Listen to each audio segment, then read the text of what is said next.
Wendell, thank you for joining us. So artificial intelligence is such an interesting, in some ways fresh, although it's been around for a while. Is it too early to pick the winners and losers? Well, we think there's already winners in the market. You can see in equity markets that there's certainly a lot of infrastructure players that have benefited. Hopefully you were part of the NVIDIA pops. But there's more infrastructure players in public as well as in private side markets that I think the real test will be, will those return profiles be achieved given the lofty valuations? Where we play is in the early seed space, and we think there's a terrific opportunity in this vintage now that pricing has been reset to pick some really great winners. And what is the relationship between AI and cloud computing, which is something that we've listened to for longer than AI?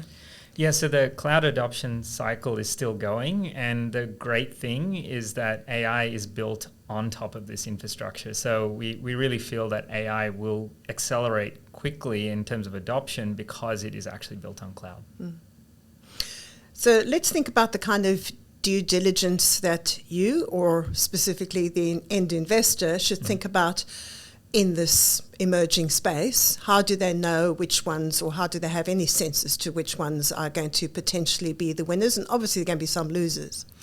No, absolutely. It's there's a lot of money pouring into the space right now, and I think there are a few ways that I'll probably share at my talk around how investors can look at it from a thesis perspective, just to improve how their line of sight to what will be potential winners and reduce their risk on their way there. But I think the short answer is work with a manager, a fund manager that is active, that can actually see these companies into late stages and can basically discern between what is really, really high quality IP and a team. And why early stage? What differentiates early stage? Why not wait for a bit more proof of principle? There's naturally more risk at early stage, but what we've done and tested over a number of funds is being able to have a high conviction portfolio and really just be able to pick the winners, because we're all ex-operators and I think we've built and grown companies before, and one of the key things is being able to discern between what is fact and fiction in the AI race. So take us through some of the potential upsides that you and the changes you would anticipate, frankly, both this year and in the foreseeable future.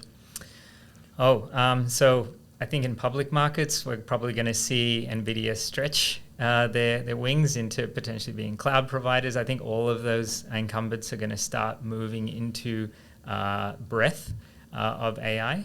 I think you'll probably see some cracks starting to appear with OpenAI and Microsoft, potentially with their partnership, because they are at the end of the day potentially competing, and they will once they move into the enterprise space.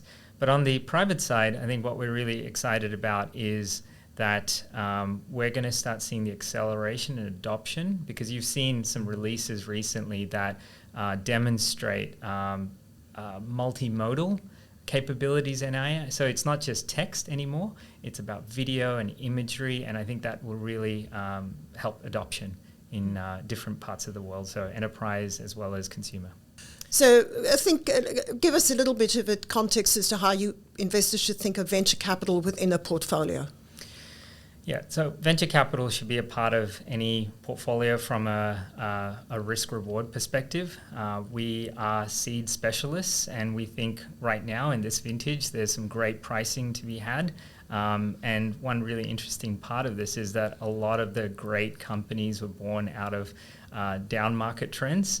And so we believe that AI is a genuine trend that will be sort of the third birth, where you have internet, mobile, and we believe AI is the next thing to come. And so working with a really strong active manager is going to help you get the returns that you desire. Thank you, Wendell.